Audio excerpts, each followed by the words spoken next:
பொதுவாக இப்போ உடம்பு வலி ரொம்ப அதிகமாக இருக்குது, எலும்பு வலி அதிகமாக இருக்குது, கை கால் வலி அதிகமாக இருக்குன்னா பேராசிட்டமால் மாதிரியான தற்காலிகமாக அந்த வலியை சீக்கிரமே சரி பண்ணுறதுக்கு நீங்கள் மாத்திரை எடுப்பீங்க இல்லையா? இந்த பேராசிட்டமால் இல்லை டைக்ளோஃபினாக்லாம் கூட நம்ம உடம்புல எப்படி செயல்படும்னு பார்த்தீங்கன்னா, நீங்கள் எடுக்கும்போது இந்த இன்ஃப்ளமேட்டரி மார்க்கர்ஸை கம்மி பண்ணி ஆர்த்ரைட்டிஸ் நோய் பாதிப்போட அந்த வலியை வந்து சீக்கிரமே கம்மி பண்ணும். அதே ஊட்டச்சத்துக்கள் இதுலேயும் இருக்கிறதால பார்த்தீங்கன்னா, இது இந்த இன்ஃப்ளமேட்டரி மார்க்கர்ஸை கம்மி பண்ணி மிக்சியில் இதை நல்லா அரைத்து எடுத்துக்கணும். அரைக்கும் போது கூடவே சின்ன வெங்காயம், இஞ்சி பூண்டு ரெண்டுமே தோல் உரிச்சிட்டு நீங்கள் சேர்த்துக்கலாம். அப்படி இல்லை இஞ்சி பூண்டு விழுது மாதிரி இருக்குது அப்படின்னா அதையும் சேர்த்துக்கலாம். கூடவே கடைசியாக கொத்தமல்லி இலைகள் அப்படின்றத கண்டிப்பாக சேர்த்துக்கோங்க. கோரியாண்டர் சீடில் பார்த்தீங்கன்னா இருக்கக்கூடிய கால்சியம், ஃபாஸ்பரஸ், கூடவே மேங்கனீஸ், இது எல்லாமே நம்ம உடம்புல ஆன்டி இன்ஃப்ளமேட்டரியாகவும் செயல்படும்.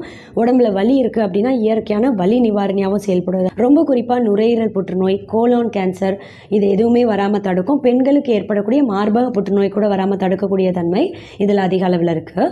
மாரடைப்பு ஏற்படாமல் தடுக்கும். ஏன்னா நம்ம உடம்புல கெட்ட கொழுப்போட அளவு எப்போவுமே அதிகமாகாமல் கரெக்டான அளவில் பராமரிக்கும்.